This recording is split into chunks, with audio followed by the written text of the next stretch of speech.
Menteri Keuangan, Menkeu, Purbaya Yudisadewa bikin gebrakan lagi. Kali ini ia membongkar percakapannya dengan Jaksa Agung, ST Burhanuddin terkait dengan penegakan hukum di dalam tubuh lembaga keuangan negara. Dalam perbincangan itu, terungkap fakta mengejutkan bahwa oknum pegawai pajak dan bea cukai ternyata pernah mendapatkan perlindungan di masa lalu sehingga sulit terjerat hukum. Rupanya ya kenapa selama ini ya, saya baru tahu. Saya ketemu dengan Jaksa Agung, kata Purbaya seperti dikutip dari program CNN Indonesia, The Economic, pada Kamis, 30 Oktober 2025.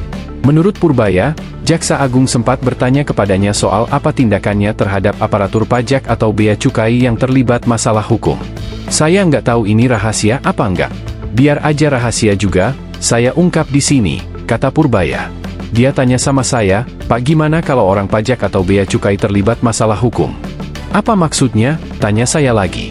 Dia bilang, ya diselewengkan, mencuri segala macam. Boleh enggak dihukum? Tanya Jaksa Agung. Awalnya, Purbaya sempat mengaku heran mendengar pertanyaan itu. Saya bilang, ya hukum aja sesuai dengan kesalahan. Kan semuanya sama di mata hukum kan? Semuanya sama, jawab Purbaya.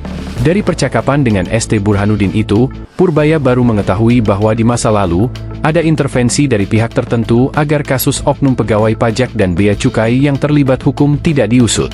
Rupanya sebelum-sebelumnya dilindungi. Jadi kalau ada seperti itu, ada intervensi dari atas supaya jangan diganggu karena akan mengganggu stabilitas pendapatan nasional.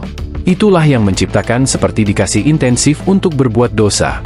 Kan begitu kan? Ternyata ada treatment seperti itu, pungkasnya.